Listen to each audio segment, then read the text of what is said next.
Inaakay niya ako sa tabi ng tahimik na tubig o batisan. Pinapanumbalik niya ang aking buhay. Pinapatnubayan niya ako sa mga wastong daan, alang-alang sa kanyang pangalan. Na kahit na lumakad ako sa libis ng pinakamadilim na anino, hindi ako matatakot sa anumang kapahamakan, sapagkat ikaw ay kasama ko. Ang iyong pamalo at tungkod ay nagbibigay sa akin ng aliw. Inihahanda mo ang isang mesa para sa akin sa harap ng aking mga kaaway. Pinapahiran mo ng langis ang aking ulo, umaapaw ang aking saro. Sa verse 6, tunay na kabutihan at tapat na pag-ibig ang susunod sa akin sa lahat ng mga araw ng aking buhay. At mananahan ako sa bahay ng Panginoon magpakailanman.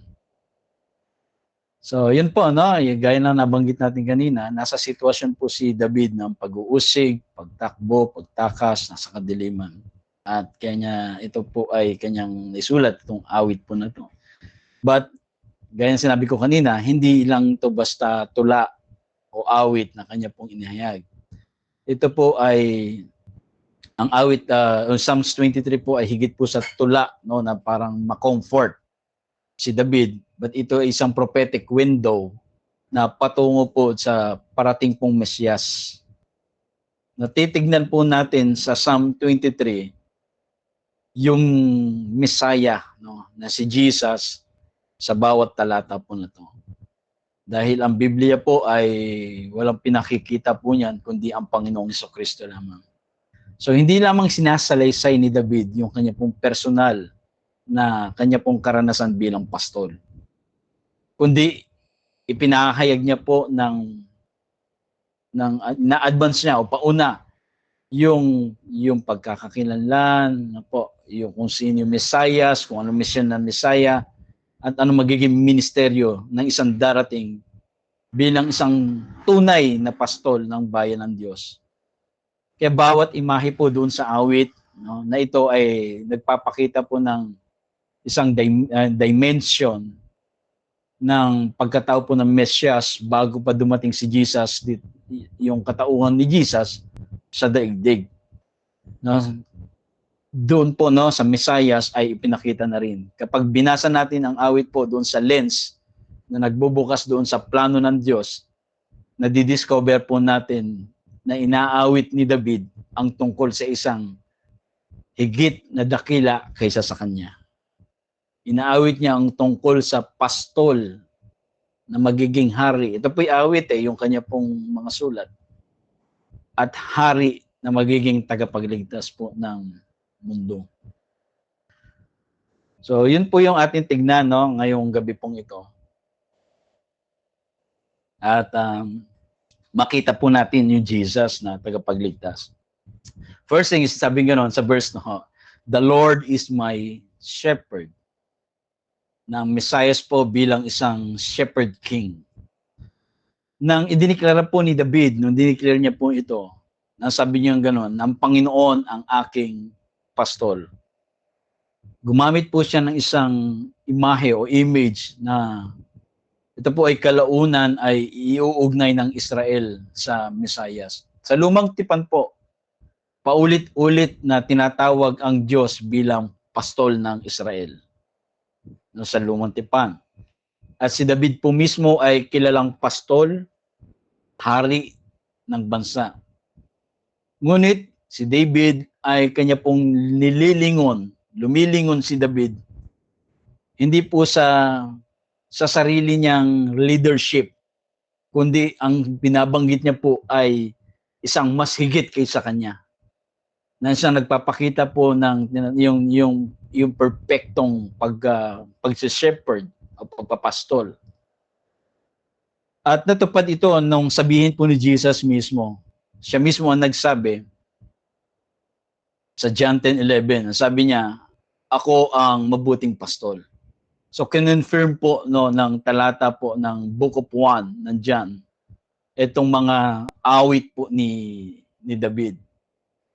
So, bakit kailangang i-confirm? No po, kasi sa Old Testament na po, madalas, yung mga bagay na ginagamit at sinasabi ni Jesus ay kino-confirm niya kung anong meron pong nababanggit sa Old Covenant, sa Lumang Tipan. At ito po ay parang palaisipan sa mga tagapakinig niya dahil bakit wala pa yung katauhan ni Jesus that time, no? Papaano niya nababanggit 'yon? So doon po pumapasok yung siya ay bago sa simula pa lang naroon na ang ating Panginoon. Sabi niya sa John 10:11, ako ang mabuting pastor. Ito po ay direktang iniuugnay ng Panginoong Kristo ang kanyang sarili doon sa awit na binanggit po doon sa Psalms 23. No, hindi po ipinagmamalaki ni David ang kanya pong kakayahang sumunod. No po, itinuturo niya ang Mesayas na siya yung Mesayas po ang siyang humahabol, ang magpoprotekta at mag-iingat kanino po sa kanya pong mga anak at tao. So dito pa lang po sa unang talata, no, inilatag na ni David yung tema na ang Mesiyas mismo ang nagpapastol sa buhay po ng mga tao. So doon pa lang po sa unang talata, inilatag na po ni David yung tema na yon na ang Mesiyas mismo ang nagpapastol sa buhay. Siya ang shepherd po natin, ang ating pong Panginoon. No, si David na isang pastol, pero tinawag niya ang Diyos na pastol niya. No, isa siyang hari na tumatawag sa mas dakilang hari. Parang sinasabi niya na may mas darating na mas mahusay magpastol kaysa sa akin. Kasi po si David ay kilalang mahusay pong pastol. Pero yung pagkaka-address niya po na sinasabi niya, tinawag niya ang Diyos ang aking pastol, na parang pinakikita niya kung ako ay mabuti, pero merong mas mabuting pastol kaysa sa akin. Kung ako ay isang hari, merong isang dakilang hari kaysa sa akin. Kaya tayo, no, ang buhay po natin bilang nasa Panginoon, no, tayo po ay nabubuhay sa ilalim po ng pagpapastol po ng ating Panginoon. Hindi ka naglalakad ng mag-isa. No, tayo po ay inaanyahan, maaari tayong magpahinga doon sa leadership ng ating Messiah. Na siyang meron tayong relasyon sa bawat pasya natin. Na siyang tumawag po sa atin, maging sa ating pong kinabukasan, ano po, ay patuloy po tayong magtiwala na meron pong tayong pastol na tagapanguna sa ating pong buhay. So yun po yung first na binanggit po doon, the Lord is my shepherd. Ang ating pong Messiah is the shepherd king. No? At kinonfirm po ni Jesus yon sa John 10:11. At sumunod po ang binanggit, idinugtong ni David, ang sabi ganon, I shall not want. Hindi ako magkukulang.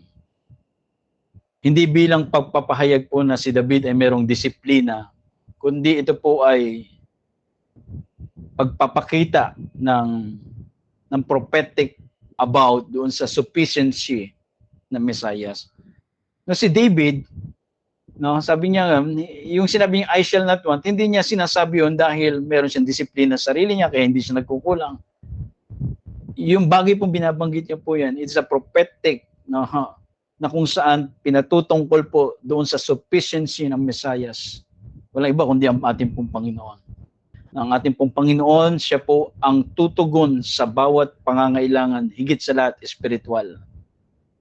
Kaya bawat tanong ng puso at bawat inihingi ng Diyos, ipinahiwatig po dito na kapag ang pastol o ang hari ang nagdadala ng responsibilidad, walang kulang na hindi niya tinutugunan. So yun po yun, yung sinasabi ni David that I shall not want. Ng ating pong Panginoong Kristo, hindi tayo pinagkukulang. Walang kulang na hindi niya tinutugunan. So tinupad po ni Jesus itong mga sinasabi ni David, no? Nang banggitin po ni Jesus, ano pong sabi ni Jesus? Ako ang tinapay ng buhay. Po, yun sabi ni Jesus, no? I am the bread of life, no? Ibig sabihin, kailanman hindi na muling magugutom. No, sa Mesiyas po, ang pagiging buo po natin ay hindi galing sa atin, no? Kaya hindi nagkukulang, hindi galing sa iyo. Even sa spiritual na pangailangan natin, hindi dahil sa atin. Ito ay kondisyon na dulot ng kanya pong pangunguna sa buhay po natin. Na pinuproklama ni David na ang darating na pastol ang magiging sapat para sa bawat henerasyon na darating. So yun po, I shall not want. No? Hindi tayo naging kompleto, hindi sa pamamagitan ng tagumpay natin. Naging buo tayo, hindi tayo nagkukulang dahil sa kaugnayan natin doon sa pastol. Siya ang ating pong pastol na tagapanguna. Kaya wag natin pong sukatin yung buhay po natin batay kung saan yung wala ka. No, madalas gano'n, no? Kung ano yung wala sa iyo, yun yung tinitingnan mo. Mas tignan po natin, sukatin po natin yung buhay natin doon sa batay na kung saan sino ba yung nangunguna sa buhay po natin. At kapag nakilala natin na lubos ang Panginoon, tayo po'y lumalago. Ano po, ang yung contentment natin, at kapag lumipat po ito dun sa focus mo mula sa pangangailangan, papunta dun sa pastol na umaagapay sa iyo, mas ma-appreciate mo ngayon. Hindi ma-appreciate mo ngayon yung pangunguna ng Panginoong Jesucristo sa ating buhay kapag naunawaan po natin ng Panginoon hindi ka pagkukulangin kailanman. Madalas kasi hinahanap natin yung bagay na wala sa atin kaysa sa bagay o dun sa presensyang kasama natin. Masigit po yung kasama natin ng Panginoon at hindi tayo pagkukulangin. Madalas siguro yung mga bagay na wala sa atin, hindi naman natin talaga kailangan. Pero yung kailangan natin ay hindi pwedeng hindi ibigay ng Panginoon. Dahil hindi tayo pagkukulangin ng Panginoon. And sumunod po sabi niya, He makes me lie down in green pastures. Pinakikita po na ang Mesiyas po ang nagbibigay po ng yung supernatural rest. Sabi ganon. Ang paglalarawan po ng paghiga doon sa luntiang pastulan, it is a prophetic image ng kapahingahang ibibigay ni Jesus sa bayan ng Diyos. Ang tupa po ay hindi humihiga hanggat hindi ito nararamdaman niyang ligtas siya. Ang tupa ay hindi humihiga kapag hindi po niya nararamdamang busog siya. Ang tupa po ay hindi po humihiga kapag hindi po niya nararamdamang panatag siya. Ang tupa po ay humihiga pag nararamdaman niyang ligtas siya, busog siya at panatag siya. Kaya humihiga po yung tupa. At itinuturo ni David po ang isang magbibigay po ng ganitong kondisyon sa kaluluwa po natin, sa buhay ng tao. Kaya si Jesus, maalala natin ang aniyahan ni Jesus ang mga napapagod. No? Ang mga napapagod, lumapit kayo sa akin. Pagod kayo sa ritual, pagod kayo sa batas, pagod kayo sa tradisyon, pagod kayo ng pagsisikap sa sarili nyo, magpahinga kayo sa akin. So yung binanggit niya po yun ay katuparan ng propesya na kung saan binabanggit po doon that He makes me lie down in green pastures, na ang kapahingahan po natin ay ang Panginoon. No, hindi po yung batas ang magiging kapahingahan po natin. Ang kapahingahan po natin ay bunga ito ng pagiging isa natin doon sa shepherd. Walang iba kundi ang Panginoong Jesucristo. At doon po nakita po ni David na ang totoong kapahingahan ay hindi galing po sa ritual, hindi galing sa law, hindi sa pagsusumikap, kundi sa presensya ng pastol. Kaya nga binanggit po ko kanina, no, ang isang tupa ay hindi po siya magpapahinga o hihiga kapag hindi niya alam na ligtas siya. Kapag hindi siya busog o panatag.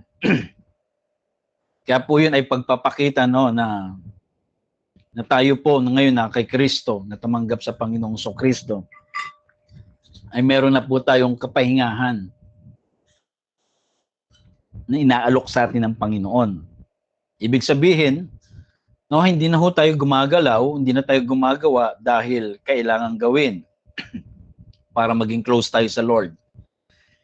Hindi tayo gumagawa para mas maging okay tayo sa Panginoon. So doon tayo inalis ng Lord. At binigyan tayo ng kapahingahan sa ganung nakakapagod na sitwasyon, lalo na ho sa mga Jews. Kasi David po, nakita niya po yung totoong kapahingahan. Hindi po magiging bunga ng tinatawag pong batas. O kaya pagsisikap, kundi po sa presensya po ng pastor. Si Kristo lang po magbibigay po sa atin ng kapahingahan. Kaya ang tunay pong pahinga, hindi ito yung wala kang ginagawa, kawalan ng trabaho, kundi ito yung presensya ng pastor. Ibig sabihin, presensya po ng shepherd. Na tayo po ay nagkaroon po ng mga bagay na meron tayo sa buhay because of the presence of our shepherd. Walang iba kundi ang ating pong Panginoong Kristo. No, sa halip po na parang pilitin natin na pakalmahin yung sarili natin, magpahinga ka sandali, kilalanin natin yung ating pastor. At ang kapayapaan po ay hindi po nililika. Ito po hindi ginagawa yung kapayapaan. Ito po yung kapahingahan, tinatanggap po natin ito. So yun po na yung bagay na He makes me lie down in green pastures, na kinonfirm ni Jesus, nang sabi niya gano'n, na sino mang nabibigatan ay pasanin ng aking pamatok at siya'y pagpapahingahin ko. Ang kapahingahan po ay manggagaling po sa Panginoon. Kapahingahan saan? Kapahingahan sa mga bagay na kung saan pagsusumikap na parang akala natin sa mga bagay na ginagawa natin ay doon tayo magiging mas okay sa Panginoon. Hindi po, yung kapahingahan po ay hindi ito ginawa ng tao, kundi tinanggap natin galing sa Diyos. Siya ang gumawa po para sa atin at yung bagay na ginawa po niya ay inaalok po ngayon sa atin. Nang sa gayon po tayo ay magkaroon po ng kaligtasan, hindi bagay doon saan sa bagay na ginawa natin, kundi saan? Sa ginawa po ng Panginoon. And next po, sabi ko, He leads me beside still waters. Dinadala ako sa batisan, sa payapang batisan. Kaya yung tahimik pong tubig, ito po ay pagpapakita ng prophetic sign sa kapayapaang ilalagay ni Jesus sa loob po ng mga mananampalataya. Yung peace. Hindi ito yung kapayapaang galing sa sitwasyon, kundi mismong yung yung person na meron po tayo ngayon sa Panginoon. Yung kapayapaan, sabi gano'n, yung kapayapaan meron ng Panginoon, hindi kagaya ng kapayapaang inaalok ng mundo. Sa mundo po, pag sinabing kapayapaan, ito yung bagay na wala kang problema. Pag sinabing kapayapaan, ito yung wala kang stress. Pag sinabing kapayapaan, panatagan lahat, walang gulo. Pero yung kapayapaan ng Panginoon, hindi ito tungkol sa sitwasyon at kalagayan natin. Kundi saan? Mismong siya. Yung kanyang yung pagiging yung peace, He is the Prince of Peace. Ng ating pong Panginoon po, ibig sabihin, kung peace siya, hindi siya marahas. Kung peace ang ating Panginoon, hindi siya mapilit, kundi siya po ay banayad at personal na kung saan puno ng kapanatagan. Sabi nga, diba, He is slow to anger. Hindi mo madaling magalit ang ating Diyos. Ibig sabihin po noon, yung kapayapaan, siya mismo na siya nakatahan po sa atin. Ang kapayapaan po ay binibigay sa atin. Sabi ni Jesus, di ba? So, kinonfirm niya again. Nasabihin ni Jesus, ang kapayapaan ko ay binibigay ko sa inyo. Eksaktong tinutumbok nito yung awit 23. Nakikita ni David ang pastol na gumagabay sa pamamagitan po ng katahimikan sa loob po ng kanyang sa atin, sa pagkatao po natin. So yun po yun, yung tahimik na batisan, tahimik na tubig, it's a prophetic image sa kapayapaang ilalagay sa atin ng Mesias. So ibig sabihin po no, ang ating pong Panginoon ay hindi po siya marahas, no? Kundi mahinahon po ang ating Panginoon kasi nga siya ay Prince of Peace. Na hindi po hindi tayo hinihila ng pastol, ng pastol ang kanyang tupa. Pinangungunahan niya sila sa pamamagitan ng kapayapaang inilalagay niya sa loob. Ang pastol po, ang kanya pong trabaho, maramdaman po ng kanyang mga tupa yung peace na meron dapat sila. Kaya pinangungunahan po ng pastol ang tupa. Kaya tayo, every time na gumagawa tayo ng mga decisions sa buhay po natin, alamin natin na may kapayapaan kapag wala. Ibig sabihin, magpahinga muna tayo, hayaan nating gabayan tayo ng Panginoon. Huwag tayong magdidesisyon sa mga panahong nasa pressure ka. No? Magpahinga ka sa Panginoon. Hingin mo ang gabay ng Panginoon sa pamamagitan ng katahimikan at hindi kaguluhan. At ang Panginoon po natin ay hindi naman tayo pababayaan. Ililid niya tayo. Dadalihin niya tayo sa tahimik na tubig. No, yun yung ating pong pastol. And next po, sabi niyo, He restores my soul. Na ang Mesayas po, ang Panginoon, nang siyang nagre-restore, gumagamot doon sa ating pong soul. Ang restores my soul ay hindi po simpleng pag-aayos na po, hindi yung inaayos ng Panginoon. It is a prophetic promise na ang Panginoong Jesucristo ang magpapagaling doon sa pinakasentro ng pagkatao. No, sa Hebrew po, ang salita pong restore ay nangangahulugang ibalik ang isang tao sa tunay niyang pagkakakilanlan. Or ibalik, yung restore sa Hebrew, ang ibig sabihin daw po noon ay ibalik ang tao sa original niyang disenyo. So ano ba yung design sa atin ng God? No, sa creation, pinreate tayo ng Panginoon ayon sa kanyang image. Nangangahulugan po na nasira po yun. Ibig sabihin po nun, yung authority na wala sa tao dahil sa pagkakasala. No, dapat tayo ang nag-govern.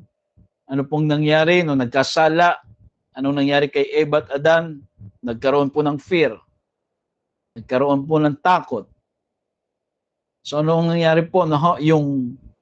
Yung pinagkatiwala ng Panginoon sa atin, sa Kanya, po, ay nasira yung original image po, na kung saan may kapangyarihan tayo sa creation, sa lahat, na tayo ang mas may authority. Kaya nangyari po, pinakinggan po ni Eva at Adan ang kasinungalingan ng serpent at nagkasala po sila. Nasira po yung image po na yun. No? At ano pong nangyari? Ibinalik po yun ni Jesus doon sa cross.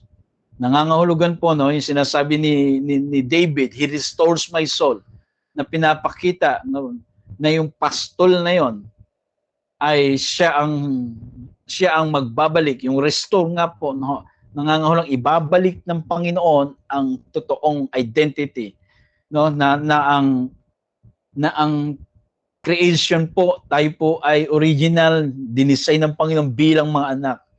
I-design po sa atin ng Panginoon bilang tayo po, kay Adam and Eve. Sila po ay matuwid, walang kasalanan, sila po ay banal, sila po ay tinanggap, inibig, sila po ay walang karamdaman. So yun po yung identity, na image na meron po tayo na nasira. Pero sabi doon sa Psalms, He restores my soul, prophetic promise na kung saan ibabalik po yun, yung tunay na identity natin, pagkakailan, yung original design. Na itinuturo ni David na si Jesus po ang magbabalik ng mga sirang bahagi ng buhay natin. At bubuhayin yung mga nasira dahil sa kasalanan. At tinupad ito ni Jesus, sa pagtupad sa Isaiah 61 verse 1-3, na kung saan bilang siyang nagpapagaling ng mga wasak na puso, at ipinahayag po ng awit 23 na ang gagawin ni Jesus ay hindi lang patatawarin ang tao, kundi kundi buong-buong ibabalik yung identity, yung original design ng Panginoon. Na kung saan tayo po ay, ang original design po sa atin, we are created, we are spirit being. Yun po yung tunay na ikaw. At yun po ay namatay doon po sa Genesis, nung nagkasala sa Eva at Adam. Pero ibinalik po yon ng Panginoon. Kaya ngayon, ang sino mang sumampalataya sa atin, nagkakaroon po muli ng bagong spirit. So yung pagkakakilanlan natin as spirit, na buhay po ulit sa atin po yon. At yung spirit po na yon, nandoon po muling idiniposito lahat ng Panginoon. No, yung kabanalan, katuwiran, kagalingan, lahat po ng pangako ng Panginoon ay naroon. Kaya dapat po nating kuhain from spirit at maglumabas po na maipakita at makita po natin doon sa reality na meron na, o kaya alam mo, ang pangako ng Panginoon ay kagalingan, kunin natin ang kagalingan doon sa spirit. Ang pangako ng Diyos ay peace, kunin natin from spirit. So lahat po ay nandoon sa spirit po natin. Kaya po yun ay kailangan nating maunawaan at ipinahayag yun sa awit 23 na muling gagawin ni Jesus na hindi lang patatawarin ng tao, kundi ibabalik po tayong buong-buo ang ating pong pagkakakilanlan. Ang restoration po ay hindi ito pagre-repair. Pag sinabi po, ito po ay pagbabalik kung sino ka at kung ano yung dapat na maging. So, ibigay po natin araw-araw sa ating pong Panginoong Hesus, sa ating pastol, yung mga sugat natin, yung mga kahinaan natin, may mga sirang bahagi. Ang pagpapagaling po ay hindi natin ito kayang gawin. Ito po ay regalo ng ating pong pastol at patuloy po natin pagtiwalaan.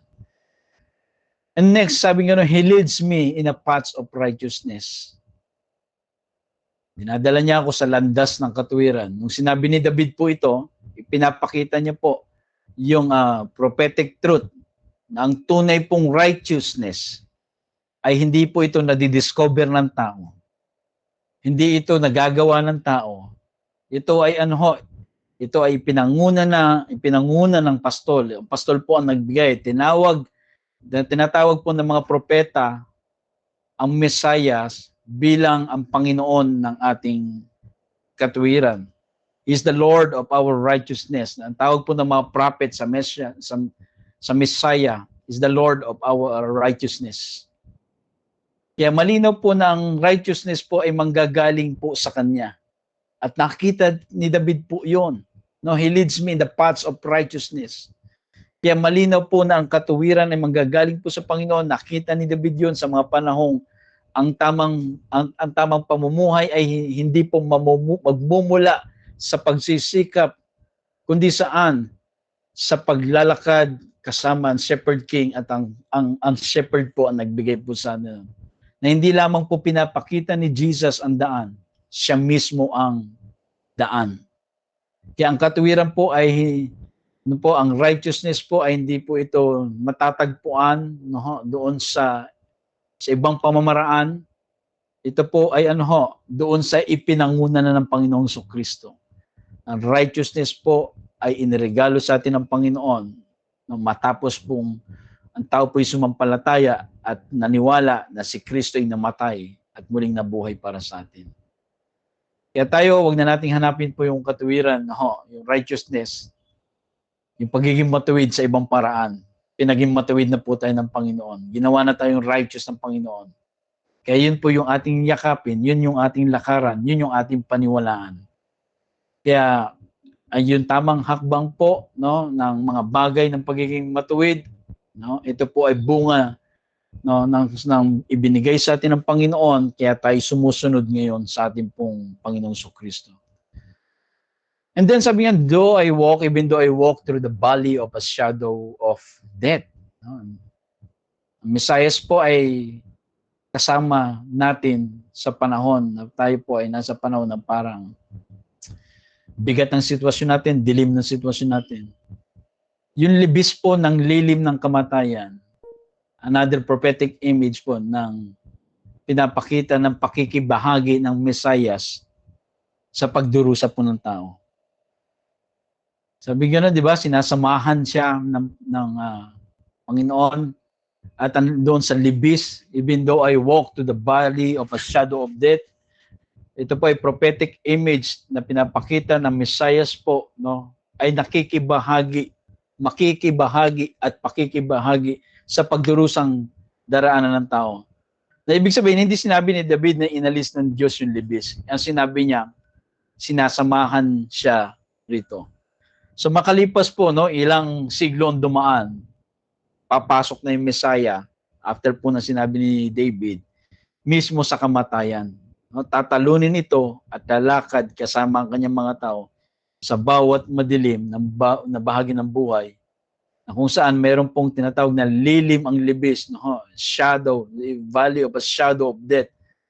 But ang yung lilim po, no, yung sa valley may mga shadow po yan, ay posible lang kapag nagiging posibleng merong shadow ang valley kapag meron pong liwanag sa likod po ng bawat valley. No? Kaya gano'n naman, di ba? Kapag meron pong liwanag sa likod po ng valley, ay meron pong shadow na nakikita. So ibig sabihin po, no, sa bawat dilim po natin sa likod po noon ay meron pong liwanag na nakasubaybay at kasama po natin. Mayroon pong anino. Ibig sabihin, ang liwanag sa likod nito ay ang liwanag ng ating pong pastol. Kaya kahit na pakiramdam mo, nasa dilim ka ng sitwasyon, hindi ka nag-iisa, kapatid. Pakiramdam mo, wala kang kasama sa bigat ng kalagayan mo, hindi ka nag-iisa.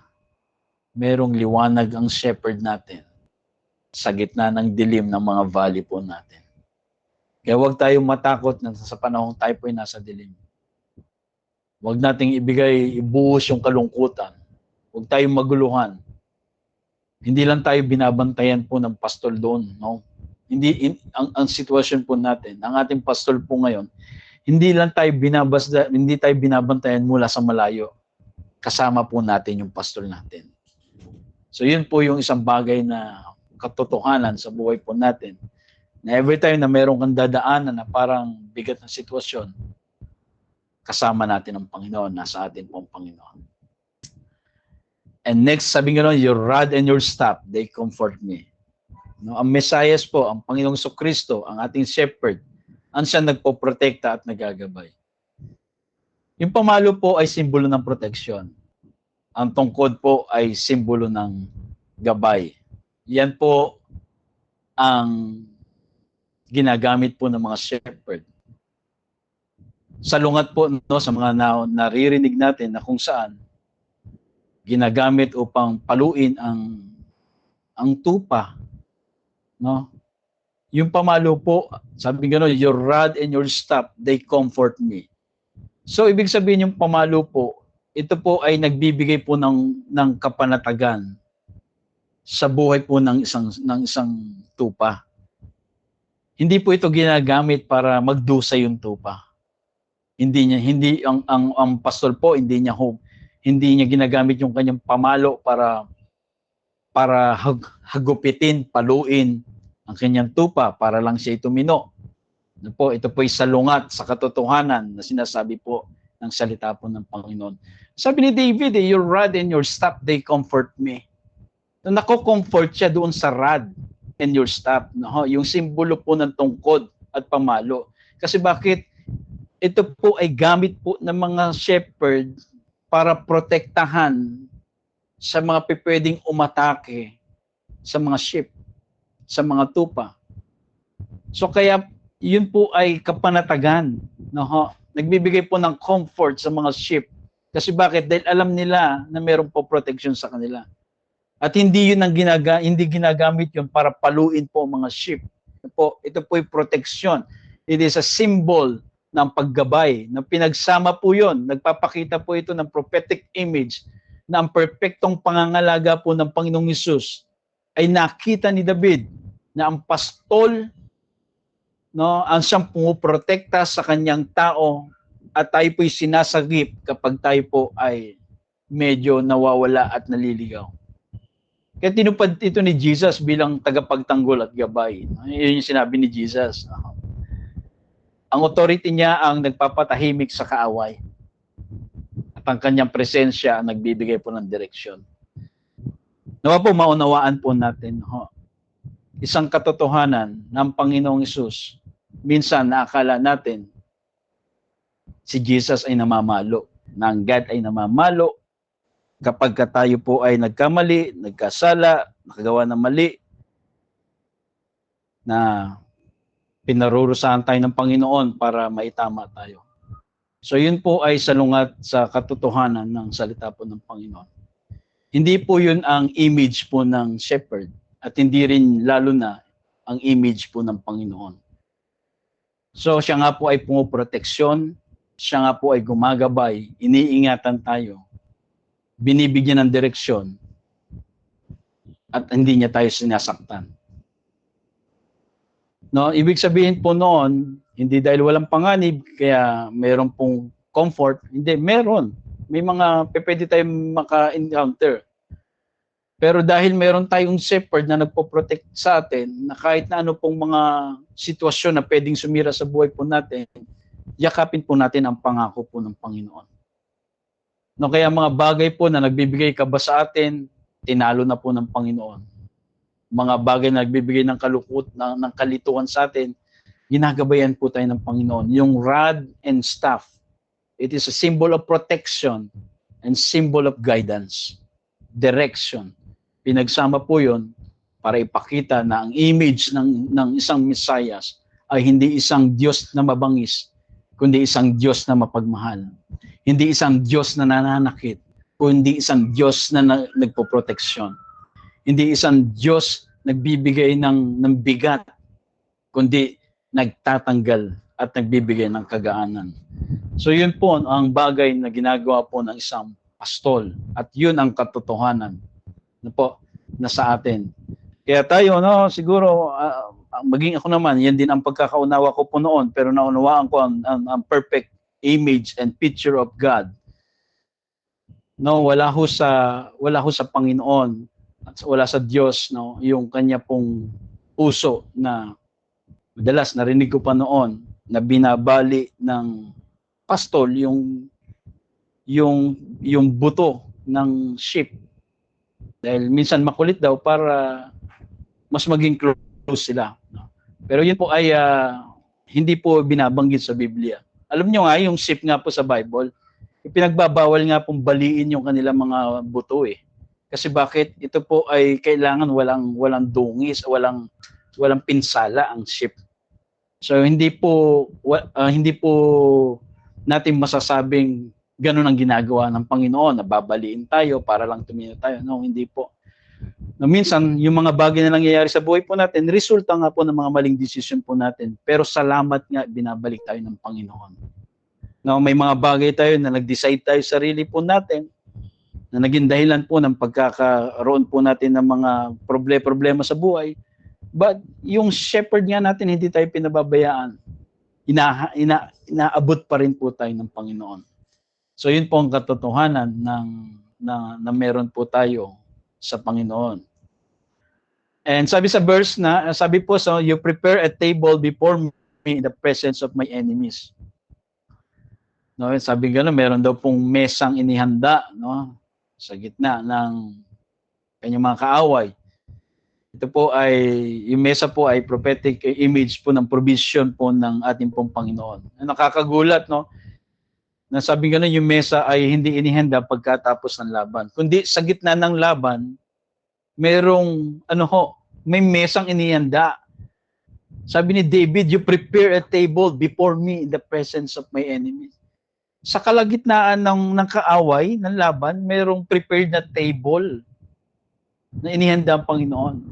Hindi ito inihanda tapos ng laban. Inihanda ng laban. At ipinoclaim ni David na Messiah po ang magpapalakas at magpapakain sa kanyang mga tao, sa Panginoon, no? Mga anak ng Panginoon, na hindi sa kawalan ng kaaway, kundi sa harap nito. Ibig sabihin daw po, yung provision po ay dumarating hindi sa panahon na kung kailan tapos na ang gera ng buhay mo. Na po,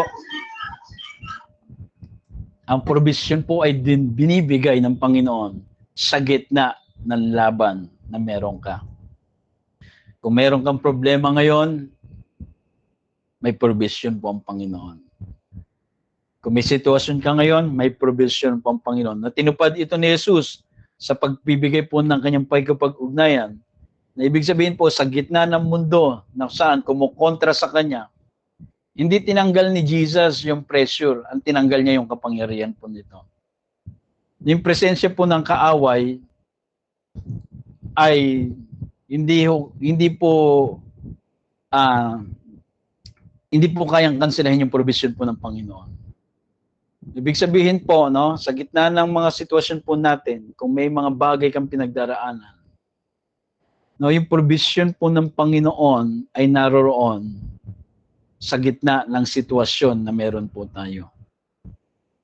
Kaya wag po nating hintayin ng parang kailangan maging perfecto ang lahat bago natin tanggapin yung inihanda ng pastor. No? Nauna na meron ng inihanda ang Panginoon. Inaalok tayo ng Diyos na kumain sa pahapag kahit na napapalibutan ka ng laban. Ibig sabihin, pumanatag ka. Sa gitna ng laban mo, inaanyayahan tayo ng Lord na may table akong inihanda eh. So wag mo isipin yung laban mo, ang isipin mo yung provision na inilatag sa atin ng Panginoon. So yun po yung pinakikita po doon. And you anoint my head with oil. Ang Mesias po ang pinahira. He is the anointed one. At nagbabahagi ng kanyang ng anointing. Na ang salita pong Mesias po ay literal po nangangahulugang pinahiran. Kapag sinabi po ni David ang tungkol po sa pagpahid, pag ang sheep po, bakit pinapahiran po ng oil? Ito po ay simbolo po ng ng protection, ng kagalingan, at ito po kaya ang sheep ay nilalagyan po ng oil, no, lalo na sa kanya pong ulunan. At yun din po, no, oil ay sumisimbolo sa kapangyarihan at pagpapagaling, tigit sila tawag at pagtatalaga. Na ipinahayag ni David ng Panginoong Kristo, hindi lamang siya ang merong tinatawag na the anointed one, no? Kundi binabahagi niya po yung anointing sa kanyang mga tao. Kaya tinupad dito ni Jesus sa kanyang ministry, no? Pinapalakas niya yung kanyang mga tagasunod. So ibig sabihin po, ang katotohanan na kapag ang isang mananampalataya ay kay Kristo na, siya po ay anointed na. May anointing na po siya ng Panginoon. Na tayo nga daw po ay sinelyuhan na ng Espiritu Santo. Kaya ang pagpahid po na nasa pastol, yun din po ang umaagos din po sa kanya pong mga tupa. So ibig sabihin, ganun din po ang nangyari sa buhay po natin, yung anointing, yung anointed one ng Panginoong Kristo ay nasa atin. So that's why yung anointed one na yun ay kasama po natin. Kaya tayo po ay lumakad po tayo na magpatuloy sa Panginoon na merong lakas ng loob at tiwala na tayo po ay tinawag ng Panginoon. Kung may pinagagawa ang Lord, kaya natin gawin po yan. And the next po, sabi ganoon, may cup overflows. No?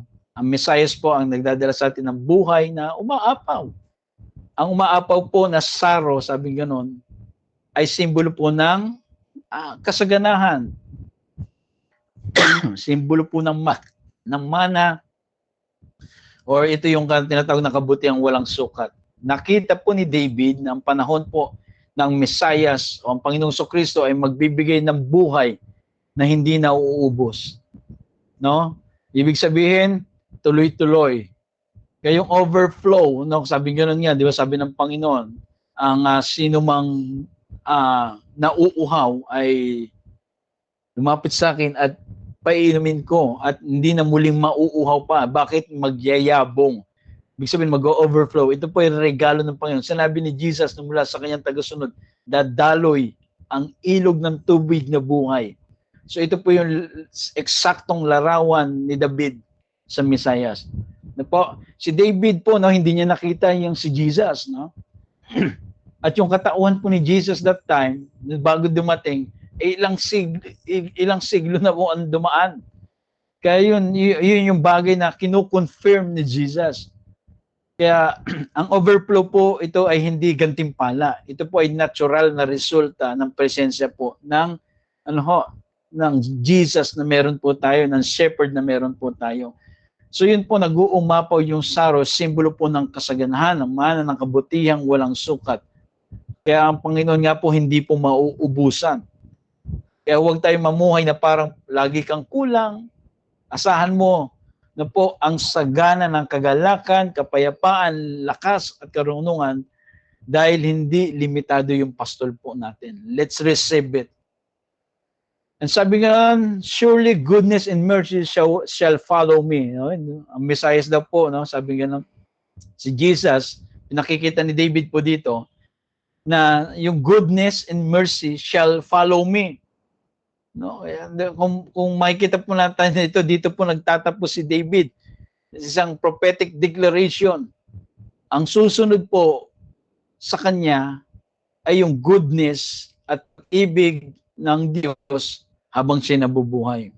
Yung salitang follow po dito ay hindi nangangahulugang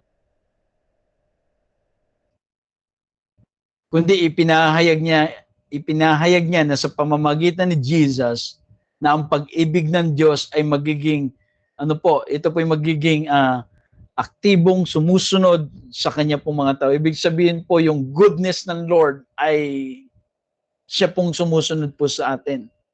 No, hindi tayo ang naghahabol sa Diyos. Ang Diyos ang umabot nga sa tao. Naunawaan po natin. Hindi tayo naghahabol sa Panginoon. Siya mismo ang nagsusupply sa atin. No? Na ang pangakong ito ay makikita kay Jesus nung dumating na upang hanapin at iligtas ang mga nawawala. Hindi ho tayo ang naghanap sa Panginoon. Madalas akala natin gano'n, no? Hinanap natin ng Panginoon at natagpuan natin ng Panginoon. Hindi po, baliktad. Tayo po ang inabot ng Panginoon. Yung moment lang na yon na parang hinahanap mo, marami na akong pinadala ang Panginoon before that. At yun lang yung araw na yon na talagang nag-response ka. So ganun po, no? Hindi tayo ang umabot sa Panginoon. Siya yung umabot sa atin. In fact, siya nga yung bumaba para lang tayo itubusin. At sabi niya, na dumating siya upang hanapin at iligtas ang nawawala. Hanapin, intentionally, iligtas ang mga nawawala. So ganun pong ginawa po ni Jesus, no? Yung kanya pong kamatayan sa cross, it's all intentionally. Wala pong doon, walang tsamba doon. No, walang surprise doon lahat. Yun po ay nakabahagi ng original plan. Kaya tayo po, hindi tayo ang umahabol sa Diyos. Ang Diyos po ang siyang umabot po sa atin. Kaya huwag tayong mabuhay na parang kailangan natin laging patunayan ang sarili natin upang mahalin tayo ng Diyos. No, parang ang dami kong kailangan gawin para maabot ko ang Panginoon. Maging close kami ng Lord. Ganito ang gagawin ko para mas maging intact kami ng Lord. No, hindi po. Hayaan po natin na baguhin natin yung ganong pananaw na hayaan lang natin na mag-overflow at yung pag-ibig po ng Diyos ang dumaloy po sa akin. And sabi po ni David, I will dwell in the house of the Lord forever. No? Doon po nagtatapos yung awit, walang hanggang pagniig. Nakita ni David na ang panahon na yung access sa Diyos ay magiging permanente na. Okay? Na permanent na po, I will dwell in the house of the Lord forever. Nakita ni David yung mga time na yon na magkakaroon po ng permanent access sa Panginoon. Tinupad dito ni Jesus na naganda siya ng lugar para sa kanyang mga tagasunod at nagdala sa kanila ng walang hanggang relasyon sa Diyos. Hindi nanguhula si David ng eternal life. Nakita niya ang bunga ng gawaing gagawin ni Jesus na Messiah. Kaya dadalhin po ng pastol ang kanyang tao doon sa destination, sa huling destination. And this is for eternal. Si David nga, naunawaan niya and dinideclare niya that I will dwell in the house of the Lord forever. Kaya kung ikaw po ay mayroong pananampalataya kay Kristo, you are dwelling in the house of the Lord forever. Hindi ka na maaagaw po ng kaaway. forever ka na ho nasa Panginoon. Kaya yun yung bagay na picture po no, ng Psalm 23 na pinakita po na prophetic about kay Jesus na Messiah ang darating. Kaya mamuhay po tayo na may pag-asa, hindi natin kailangang matakot sa kinabukasan. Meron na po tayong tahanang tiyak at ang kapalaran po natin ay nakalatag na sa Panginoon. Kaya ang awit 23 po ay hindi lang po pagninilay ni David, ito po ay propesya ni David. He is a prophet na po. Kaya bawat linya ay pabulong na parang binibigkas ng pangalan ng darating ng Mesiyas. Yung mga metaphor po ay nilalarawan ng kanya pong misyon. Bawat pangako ay naglalantad po ng kanya pong pagkatao ng Panginoon. Kaya sa pamagitan po ng awit 23, pinahintulutan ng Diyos si David na makita ang pastol na darating balang araw. Tatawag ng kanyang mga tupa, ihahandog ang kanyang buhay, muling babangon, at dadalhin ang kanyang mga tao, mga taong sumampalataya sa walang hanggang tahanan. Ito ay larawan ni Jesus bago pa ang Bethlehem, no? Ngayong season natin, no, madalas naalala natin yung Bethlehem. Bago po yung Bethlehem, no, ito ay pinakita na rin at nakita na rin ni David. Bago pa yung krus at bago pa ang libingang walang laman, ang Mesiyas po ay inihayag sa pamamagitan po ng tula ng isang pastol na hari na unang nakakita sa tunay na pastol. Nawa, tayo po ay napagpala at nakita po natin yung ganda at lawak po ng salita po ng Panginoon. Tayo po ay manalangin. Aming dakilang Diyos, marami pong salamat sa mga talatang ito ng awit 23 na naipahayag at nakita ni David, Panginoon, na isang propesya, Lord God, na isang Jesus at Messiah na darating. Kaya salamat, Panginoon, wala kaming dapat ikatakot, wala kaming dapat pangambahan. Kasama namin kayo at poproteksyonan nyo kami, idadirect nyo kami, bibigyan nyo kami ng kapahingahan, hindi nyo kami pagkukulangin, pag-uumapawin nyo kami, Panginoon. Kaya purihin ka, O Diyos, at pinasasalamatan ka namin. Sa pangalan ni Jesus, Amen. Amen. So praise God po, isang pinagpalang gabi po sa ating lahat. Amen. Praise God, Pastor Charles, no?